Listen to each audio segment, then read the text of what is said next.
और बाबा श्याम का आशीर्वाद समझकर उन्हें खाटू धाम से लेकर आते हैं। तो आप सभी इन बातों को ध्यान में रखिए। अगर बाबा के दरबार जा रहे हैं तो 1-2 दिन वहाँ पर आपको ज़रूर रुकना चाहिए और बाबा के दर्शन करिए, आराम से करिए, खाटू में घूमिए, खाटू से कुछ खरीद कर लाइए और बाबा श्याम के दर्शन करने के बाद बाबा श्याम को धन्यवाद कहिए। क्योंकि अब सभी श्याम भक्तों को जय श्री श्याम। श्याम भक्तों कैसे हैं आप सभी? उम्मीद करते हैं अच्छे ही होंगे। श्याम भक्तों, बाबा श्याम के दरबार में आप सभी जाते हैं तो जाके दर्शन करते हैं, दर्शन करने के बाद वापस अपने घर आ जाते हैं। परंतु क्या आपको पता है कि बाबा श्याम के जब हम दर्शन करने जाते हैं तो दर्शन करने के बाद हम बाबा श्याम के जब खाटू में जब हम घूमते हैं तो वहाँ से कुछ न कुछ लेकर अपने घर आना चाहिए। तो क्या चीज़ें हैं, क्या लेकर अपने घर आ सकते हैं, इसके बारे में इस वीडियो में मैं आपको डिटेल में बताऊंगा। परंतु वीडियो को लास्ट तक ज़रूर देखिएगा। अगर आप ये सोच रहे हैं कि आपने ये बातें सुनी हुई हैं तो कुछ नई बातें हैं जो इसमें आपको बताई जाएगी और हो सकता है कि आप भूल चुके हो। तो कम से कम मैं आपको वीडियो के ज़रिए बार बार इसलिए याद दिलाता रहता हूं ताकि आप बातों को भूलें ना। और जब भी खाटू जाने का विचार है, जब भी आप खाटू जा रहे हो तो वहाँ से इन चीज़ों को लेकर अपने घर ज़रूर आएँ, ताकि इन चीज़ों की ज़रूरत आपको पड़ती रहती है। अगर मिल जाए तो बहुत ही नसीब वाले हैं कि खाटू से ये सारी चीज़ें आप अपने घर लेकर आ सकें। तो जो पहली बार जा रहे हैं उनके लिए ये वीडियो बहुत इम्पोर्टेंट है और जो पुराने भक्त हैं बाबा श्याम के, जो सब कुछ जानते हैं, कृपया करके आप भी इस वीडियो को ज़रूर सुनिएगा, जिससे आपको बाबा श्याम की महिमा के बारे में पता चल सके और ये पता चल सके कि वो कौन सी चीज़ें हैं जिसे आपको लेकर आना चाहिए। तो देखिए श्याम भक्तों, जब आप खाटू पहुँच जाते हैं तो खाटू पहुँचने के बाद सबसे पहला हमारा काम होता है एक अच्छा धर्मशाला में ठहरना। चलिए, हमने अच्छी धर्मशाला ले ली और उसमें ठहर भी गए। नहा धोकर स्नान वगैरह इत्यादि करके जब हम बाबा के दरबार जाते हैं तो दरबार में बाबा के दर्शन करते हैं, बाबा को निहारते हैं, बाबा से अर्जी लगाते हैं, मन्नत करते हैं और अपने घर से हम जो कुछ बना कर लाए हैं, चाहे वो मिठाई हो या चाहे हम बाबा के लिए जो भी लेकर आए हैं, वहाँ पर बाबा को हम मंदिर में जाकर दिखाते हैं और बाबा को प्रसन्न करते हैं। और जब ये सारा काम हो जाता है तो हम मंदिर के बाहर आ जाते हैं और मंदिर के बाहर आने के बाद बाबा को प्रणाम करते हैं। अब आपके पास क्या होना चाहिए? 2 खाली कैन होनी चाहिए। जो कैन की बोतलें होती हैं प्लास्टिक वाली, वो अगर बोतलें आपके पास रहती हैं तो उन बोतलों में आप बाबा श्याम का जल वहीं से खाटू से ले सकते हो। अमावस्या पर जब बाबा श्याम का स्नान होता है तो वो जल बाबा श्याम का इकट्ठा करके रख लिया जाता है और जिसे इस जल की ज़रूरत होती है उन लोगों को ये जल दिया जाता है। ऐसा माना जाता है कि अगर आपकी तबीयत ख़राब हो जाती है या किसी भी तरह की प्रॉब्लम हो जाती है तो इस जल को लेने से आपकी तबीयत में सुधार आने लगता है। हालांकि ऐसी बात नहीं है कि आपको डॉक्टरी जांच नहीं कराना चाहिए, डॉक्टरी जांच तो आपको जारी रखना ही चाहिए। परंतु कहते हैं जहां डॉक्टरों की दवा काम नहीं आती वहां कभी कभी चमत्कार काम आते हैं। तो बाबा का नाम लेकर, बाबा को ध्यान लेकर आप सिर्फ 1 या 2 चम्मच, अगर जिसकी तबीयत खराब है उसको ये जल पिला देते हैं तो उसकी किस्मत बदल जाती है और बाबा की कृपा रहे तो वो पूर्ण तरह से स्वस्थ भी हो जाता है। ऐसा माना जाता है, कहा जाता है और ऐसे कई चमत्कार भी हुए कि बाबा श्याम के जल से कई लोग सही हो गए हैं बिल्कुल पूरी तरह से।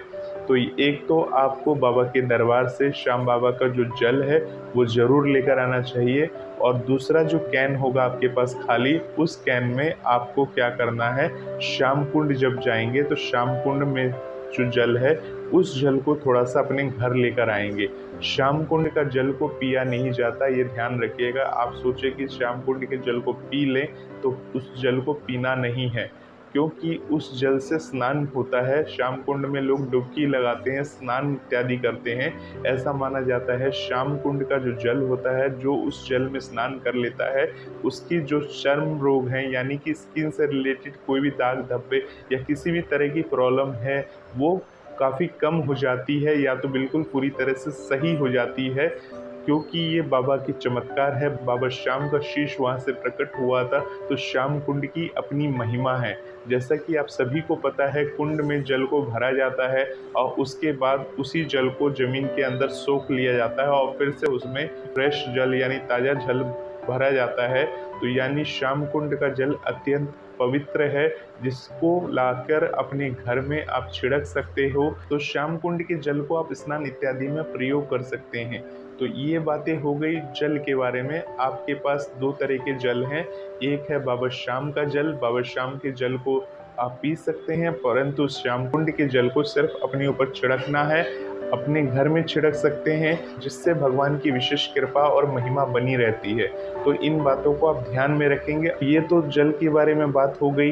अब बात करते हैं कि आपको खाटू से और क्या लेकर आनी चाहिए, क्या चीज़ें ऐसी लेकर आनी चाहिए जिससे बाबा की महिमा बनती है। जब हम खाटू में जाते हैं तो हम देखते हैं जगह जगह बहुत सारी चीज़ें बंधी होती है, नारियल बंधी होती है, अर्जी वाला मौली का धागा बंधा हुआ होता है, कहीं कहीं लोग इत्र रख देते हैं, और बहुत सारी जगह तो आप मोर वगैरह का जो छोटे छोटे पंख होते हैं वो सारी चीज़ें रख देते हैं। इनमें से कोई चीज़, हालांकि ये बातें आप पहले सुन चुके हैं, परंतु आपको बार बार याद दिलाना मेरा काम है। मैं बार बार बोल सकता हूँ तो आप थोड़ी देर क्या सुन भी नहीं सकते। ज़रूर सुनिए और मन में बसा लीजिए कि आप खाटू जाएंगे तो भूलेंगे नहीं, वहाँ से इन चीज़ों को लेके आना है। ये मत सोचिए कि किसी ने अर्जी लगा के रखी है तो हम इसे अपने साथ नहीं लेकर आ सकते। बाबा का निशान भी तो लोग अर्जी लगा कर रखते हैं वहाँ पर, फिर भी लोग अपने साथ क्यों लेकर आ जाते हैं। तो ये बात सोचने वाली है।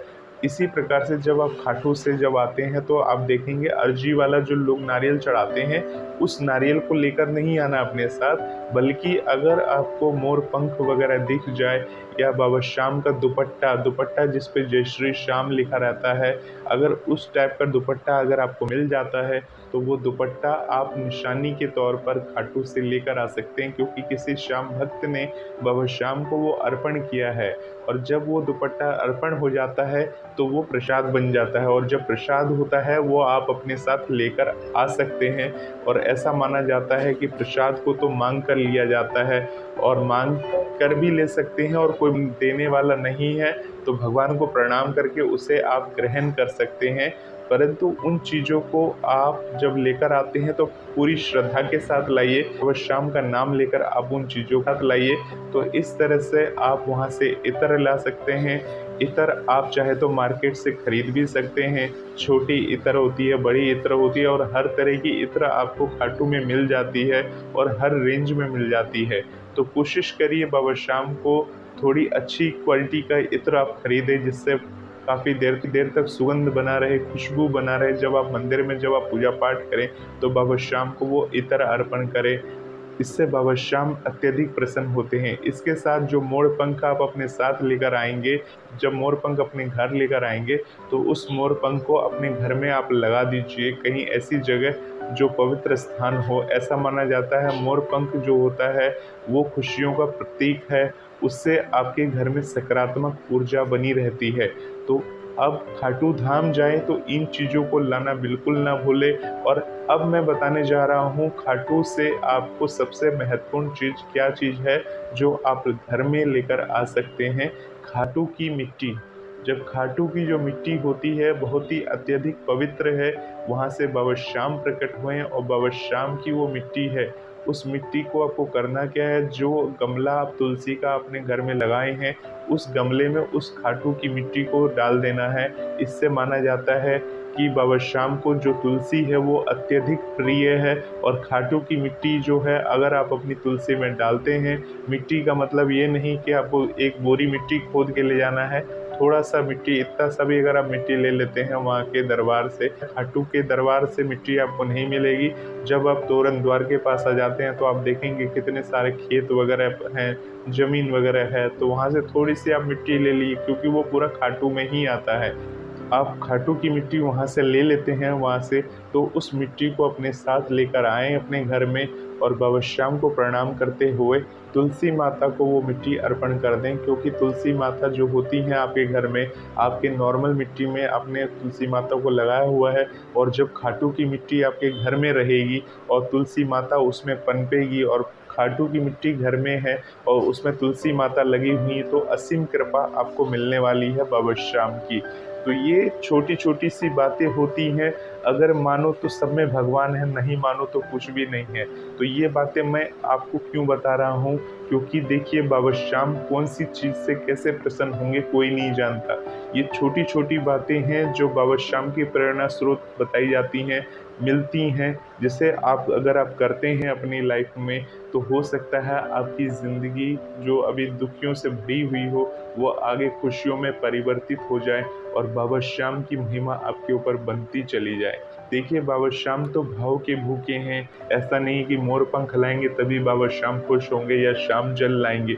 श्याम जल तो हमारा एक भाव है कि बाबा श्याम का जब स्नान होता है तो उस जल को अगर थोड़ा सा पिला दिया जाए तो हो सकता है रोगी जो होता है पूरी तरह से ठीक हो जाता है। आपने कई सारे वीडियो देखे होंगे, श्याम बाबा का जो जल है उसके चमत्कार देखे होंगे, तो वो बाबा के चमत्कार हैं, किसी व्यक्ति के चमत्कार नहीं है। आप बाबा का जो मंत्र है ओम श्री श्याम देवाय नमः, इस मंत्र का जाप करके और उस जल को किसी को पिला देते हैं तो बाबा श्याम की असीम कृपा उसके ऊपर बनती है और यदि प्रभु ने चाहा तो वो पूरी तरह से स्वस्थ भी हो जाता है वो व्यक्ति उस जल को ग्रहण करने से।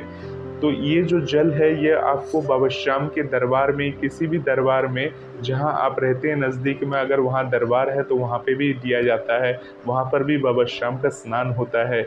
और ऐसा नहीं है कि खाटू से ही लेना है, किसी भी जगह से आप ले सकते हैं, परंतु जब आप खाटू जा रहे हैं तो खाटू की अपनी मान्यता है। पहले खाटू का ही मंदिर है और खाटू में जो बाबा का मंदिर है वो इकलौता बाबा का ऐसा मंदिर है जो चमत्कारिक मंदिर है। उसके बाद तो जगह जगह बाबा के मंदिर बन गए, हालांकि सभी मंदिर में बाबा विराजते हैं, परंतु जो मान्यता है वो खाटू धाम की मान्यता है और वहाँ से लाया हुआ जल अमृत समान होता है और कहते हैं जल को ग्रहण करने से आशीर्वाद मिलता है बाबा का। इसके साथ आपको और क्या लेकर आना चाहिए, आपको बाबा श्याम का जो बागा होता है, बागा जो केसरिया वस्त्र जिसको हम बोलते हैं, जो बाबा की गर्दन से लिपटा हुआ रहता है, अगर वो वस्त्र आपको मिल जाए, हालांकि ये वस्त्र बसंत पंचमी को दिया जाता है, परंतु अगर वो वस्त्र आपके पास नहीं है और उस वस्त्र की ज़रूरत है और अगर आपको खाटू से मिल जाए तो वो वस्त्र को भी आप खाटू से ला सकते हैं और वस्त्र को लाने के बाद अपने घर में किसी अच्छे जगह में यानी पूजा स्थल में रख कर हर रोज उनकी पूजा कर सकते हैं। बाबा श्याम का जो वस्त्र होता है वो भी वरदान स्वरूप है, जो बाबा श्याम के गर्दन से 365 दिन लिपटा रहता है। हालांकि जो बाबा का ऊपरी वस्त्र होता है वो तो बदलता रहता है, परंतु जो अंदरूनी वस्त्र है वो साल में केवल एक ही बार बदलता है। तो ये जो बागा है बाबा श्याम का, अगर ये आपको मिल जाए तो और भी सोने पे सुहागा है। परंतु जब बसंत पंचमी आने वाली होती है उसके बाद से ये बागा मिलता है, ज़्यादातर आपको मिलेंगे, तो आप वहाँ पर जाकर ले सकते हैं। खाटू जब भी जाएं तो आप कोशिश करें आपको ये बागा मिल जाए। इसके साथ आता है बाबा श्याम का खजाना। जिस प्रकार से वैष्णो देवी में आपको खजाना दिया जाता है, सिक्के दिए जाते हैं छोटे छोटे प्रसाद स्वरूप, ऐसे ही बाबा श्याम का खजाना भी दिया जाता है खाटू धाम से। तो खाटू धाम में किसी पुजारी जी महाराज से आप विनती कर सकते हैं, अगर आप धन धान से आप प्रॉब्लम में हैं या कर्ज में डूबे हुए हैं या आर्थिक कोई भी तरह की परेशानी है तो बाबा श्याम का नाम लीजिए, बाबा श्याम का ध्यान करिए और किसी पुजारी महाराज से अगर आपकी बातचीत हो जाती है, अगर उनके पास होता है तो वो आपको बाबा श्याम का खजाना भी देते हैं। जब बाबा की रथ यात्रा होती है उस समय ये खजाना को वितरित किया जाता है, परंतु जो नसीब वाले होते हैं उनको ये चीज़ें मिल जाती हैं। इसके साथ साथ देखिए आपको जो मैंने बातें बताई हैं उनमें से जो बागा है, खजाना है, ये तो एक अलग चीज़ है। ये जब इनका समय होता है, जो वितरण किया जाता है उसी समय में अधिकतर मिलता है, परंतु खाटू में मोस्टली जो मैंने आपको मेन बताया है, बाबा श्याम का जल, श्याम कुंड का जल में छिड़कना है, स्नान कर सकते, थोड़ा सा जल को अपने उसमें मिलाकर बाल्टी में मिलाकर आप स्नान कर सकते हैं। इसके अलावा आप जो बाबा का जल है उसको आप पी सकते हैं। उसके अलावा जो मोर पंख है या इत्र की शीशी है वो आप ला सकते हैं। मोर पंख का क्या करना है, अपने बच्चों की बुक्स वगैरह होती हैं उसमें आप रख सकते हैं। ऐसा माना जाता है बाबा की जो मोर पंख होती हैं बहुत ही चमत्कार होती हैं। अगर आप अपने बच्चों की किताबों में उस मोर पंख को रखते हैं, हालांकि जो किताब वो स्कूल ले जाते हैं उस किताबों में नहीं रखना, क्योंकि स्कूल में किताबें खुलती हैं तो मोर पंख इधर उधर गिर सकता है जिससे मोर पंख का निरादर होता है। तो मोर पंख का एक पंख भी रख सकते हैं, नहीं तो पूरा मोरपंख को जो है, एक जो किताब है जो घर में रहता है हमेशा, उस किताब में आप रख सकते हैं, या आपके पास भागवत वगैरह होगी या रामायण वगैरह होगी, उसमें आप मोरपंख को अंदर डाल के, पेजों के अंदर डाल के रख सकते हैं। इससे भगवान की विशेष कृपा होती है, थोड़ी बुद्धि मिलती है। अगर हम कोई गलत काम करते हैं तो हमें सोचने समझने की शक्ति मिलती है। तो ये हमारा अपना विश्वास है, तो विश्वास के आधार पे ही ये सारी चीज़ें बाबा के दरबार से लाई जाती हैं। तो अगर आप खाटू धाम जा रहे हैं तो इन चीज़ों को लाना ना भूलें। और भी बहुत सारी चीज़ें होती हैं जो मैं आपको समय समय पर बताता रहता हूँ। जैसे बहुत सारे लोग बाबा शाम को गेहूँ अर्पण करते हैं ताकि धन्य धान उनके घर में भरा रहे, उनके खेतों में पैदावार अच्छे से होता रहे। जैसे किसी ने पहली बुआई की है, अब अनाज अच्छा हुआ है, तो बाबा शाम के लिए वो लेकर आते हैं, बाबा शाम को अर्पण करते हैं। तो वहाँ से 4-5 दाने गेहूं के लाकर, और जब आप गेहूं पिसाते हैं तो उसमें डाल देते हैं, तो कहते हैं वो पूरा जो आटा होता है वो प्रसाद स्वरूप बन जाता है। तो आप वो भी कर सकते हैं। आप देखे होंगे जब खाटू में जाते हैं तो जगह जगह कोई गेहूं चढ़ाता है, कोई दाल चढ़ा देता है, कोई कुछ चढ़ा देता है। तो कभी कभी हम ये सोच लेते हैं कि इन चीज़ों को हमें नहीं लाना चाहिए, क्योंकि पता नहीं किसने किस मन से अर्जी लगाई होगी।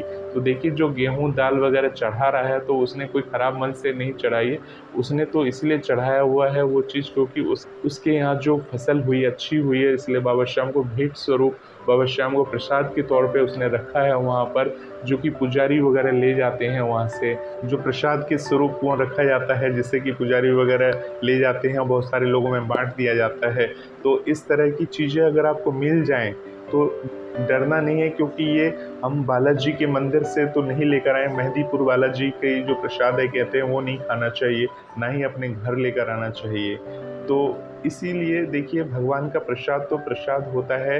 तो मेहंदीपुर बालाजी वगैरह का जो प्रसाद होता है उसमें जैसे टोना टोटका, भूत प्रेत और बहुत सारे अलग अलग तरह की अर्जी होती है, तो उन प्रसादों को हमें ग्रहण नहीं करना चाहिए।